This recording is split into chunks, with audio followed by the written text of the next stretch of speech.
Nagpasa rin naman si Davao City 1st District Representative Paulo Duterte sa mga mambabatas na posibleng sumuporta sa nilulutong panibagong impeachment laban sa kanyang kapatid na si VP Sara Duterte. Tila minamadali raw ang pagpapatalsik sa bise. Aniya sa frontline sa balita si Bril Montalvo ng News 5 Mindanao.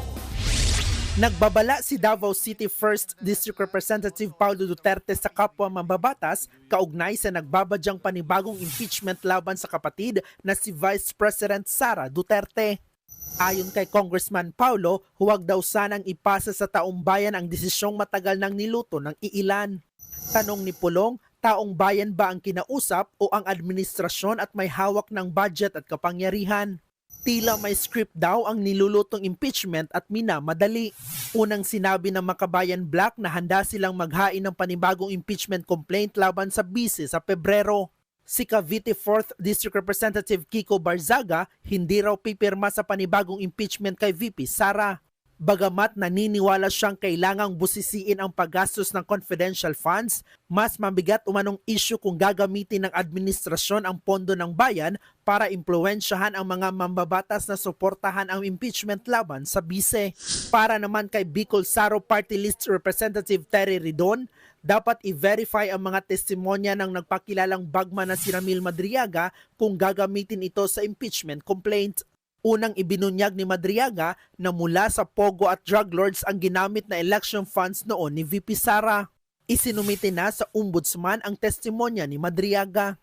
Nagbabalita mula sa Frontline, Bril Montalvo, News 5. Parehong posibleng maharap sa impeachment sina Pangulong Bongbong Marcos at Vice President Sara Duterte.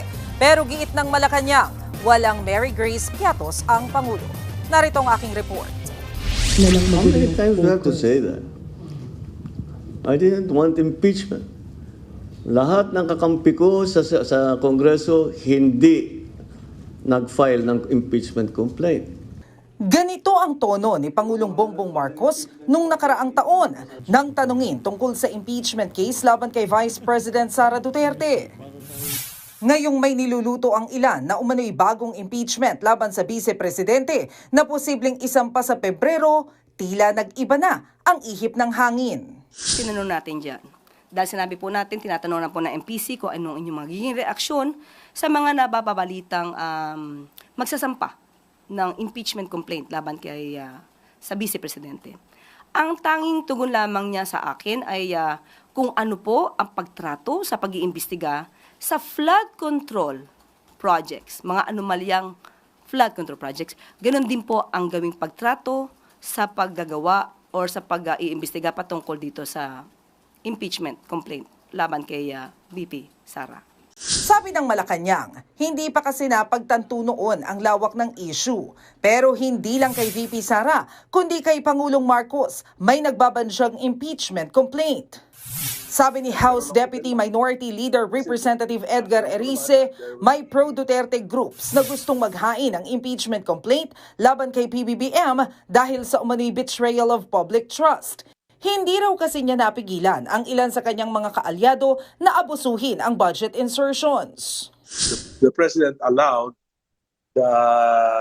and signed the three budgets which contained the anomalous projects. Kung pinabayaan, that's gross inexcusable gross negligence. Inalok umano si Erice ng pro-Duterte groups na i-endorso ang impeachment complaint pero tumanggi ang kongresista. So mas maganda kung hindi ako endorser, so I would leave an open mind and magiging fair sa decision ko. So, yun ang unang reason. Kaya sabi ko, I would rather just participate in the Committee on Justice. Pangalawa, ang reason ko, siyempre, they are pro-Duterte groups. Hindi naman ako identified with the Dutertes. I'm a member of the Liberal Party. So, ang Malacanang, tinawag lang na chismis at pamumulitika ang nagbabadyang impeachment complaint. Hindi raw ito alintana ng palasyo dahil tiwala sila na makikita ng mga mambabatas na walang ginagawang mali ang Pangulo. Sa mga supporters po ng Vice-Presidente na nagnanais po na magsampa ng impeachment complaint, mas maganda po siguro bago magturo at tumingin sa iba, tulungan muna nila ang idolo nila. Unang-una dahil ang usapin dito, ang impeachment complaint ay hindi ito pang media lamang. Hindi ito panakot lamang. Mas maganda po na masagot ang mga issue dahil sinasabi nila ang paglalabas di umano ng balak ng mga supporter ng mga Duterte na magsampa ng impeachment.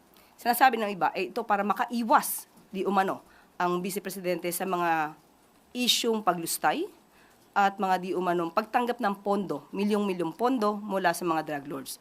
Hindi po siya nagnakaw ng pera. Pangalawa, siya po ang nagpapaimbestiga sa mga maaanumalyang flood control projects at maaaring naging sanhi ng korupsyon. Pangatlo, wala po siyang Mary Grace Piatos. Sa ngayon, business as usual si Pangulong Marcos. Lilipad siya ngayong araw patungong United Arab Emirates para dumalo sa Abu Dhabi Sustainability Summit. Doon, inaasahan ding lalagdaan ang Comprehensive Economic Partnership Agreement at Defense Cooperation Agreement sa pagitan ng Pilipinas at ng UAE. Tatayo bilang caretakers sina Executive Secretary Ralph Recto, Agrarian Reform Secretary Conrado Estrella at Social Work Secretary Rex Gatchalian habang nasa working visit ang Pangulo. Kung dati tutol sa pagpapa-impeach kay Vice President Sara Duterte, tila na iba na ngayon ang tono ni Pangulong Bongbong Marcos batay sa kanyang pahayag na ibinahagi ng Malacanang. Sinagot din ng palasyo ang isiniwalat ng isang mambabatas na may nagpaplanong ipa-impeach ang Pangulo. Nakatutok si Ivan Mayrina. Sa kasagsagan noon ng usaping impeachment laban kay Vice President Sara Duterte, inihayag ni Pangulong Bongbong Marcos na hindi siya sang-ayon dito. This does not make any difference to even one single Filipino life. So why waste time on this? It will tie down the House, it will tie down the Senate, it will just take up all the time and for what? For nothing. Hindi rin natuloy ang impeachment trial ng Vice matapos pigilin ng Korte Suprema dahil labag daw sa saligang batas ang ginawang proseso ng Kamara. Pero ngayong patapos ang one-year bar rule sa Pebrero at maaari na uli maghain ng panibagong impeachment complaint, iba na ang tono ng Pangulo. Batay sa kwento ni Palace Press Officer Undersecretary Claire Castro.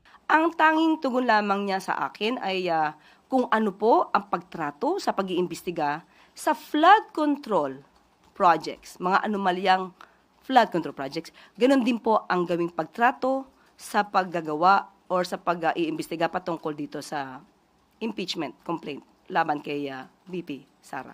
Ibig sabihin, managot ang dapat managot. Pero hindi lang ang Vice ang posibleng maharap sa impeachment.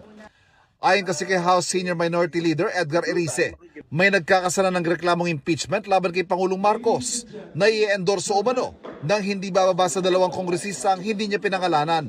The usual suspects, kilala niyo naman yung mga yun. Sila yung mga anti-Marcos and VP. Yun yung mga magpa-file ng complaint. Merong at least sabi niya, 2 or 3 legislators who are endorsing it.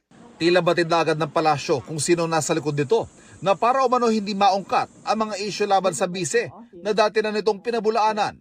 So, sa mga supporters po ng Vice Presidente na nagnanais po na magsampa ng impeachment complaint, mas maganda po siguro bago magturo at tumingin sa iba, tulungan muna nila ang idolo nila.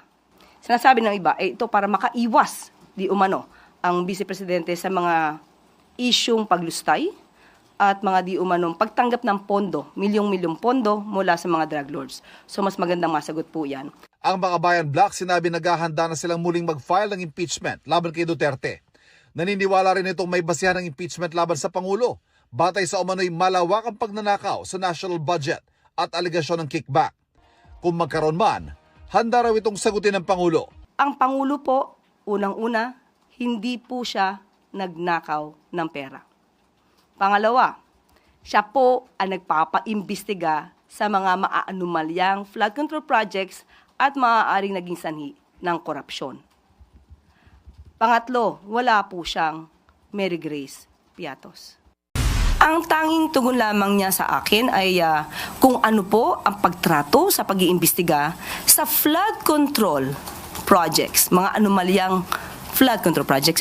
Ganon din po ang gawing pagtrato sa paggagawa or sa pag-iimbestiga patungkol dito sa impeachment complaint laban kay VP Sara. Itrato ang impeachment complaint laban kay Vice President Sara Duterte na tulad ng pag-imbestiga sa anomalya sa flood control projects.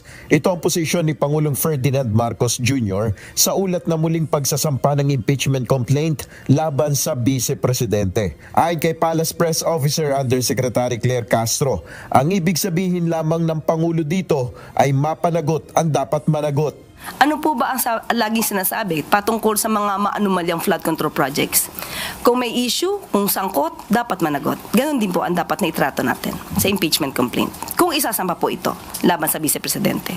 Igagalang naman ng palasyo ang hakbang sakaling matuloy ang pagsasampa ng reklamo laban kay VP Sara. Ito ang sagot naman ni Yusek Castro sa tanong kung pipigilan ng Malacanang ang pagsasampa sa naturang impeachment complaint sa Kamara. Igagalang niya po ang proseso. Kung ang prosesong yan ay dapat masampa ayon sa mga ebidensya, igagalang po ng Pangulo ang proseso. Samantala, inihayag naman ng Malacanang na handa si Pangulong Marcos na harapin ang anumang impeachment complaint na iahain laban sa kanya kaugnay ng issue sa pambansang budget. At ang Pangulo naman, handa naman po sa lahat ng pagkakataon dahil siya po ay gumagalang sa konstitusyon, gumagalang po siya sa proseso. Pero kung pag-uusapan po natin ay breach of public trust, dahil nabanggit ito tungkol sa di umanong pagpirma sa mga sa GAA. Ang Pangulo po, unang-una, hindi po siya nagnakaw ng pera. Pangalawa, siya po ang nagpapaimbestiga sa mga maaanomalyang flood control projects at maaaring naging sanhi ng korupsyon. Pangatlo, wala po siyang Mary Grace Piatos. Naniniwala ang Malacanang na mayorya pa rin ng mga kongresista ay nagtitiwala kay Pangulong Marcos dahil sa anyay ginawang hakbang ni PBBM na protektahan ang pambansang pondo lalo na ang 2026 budget laban sa katiwalian.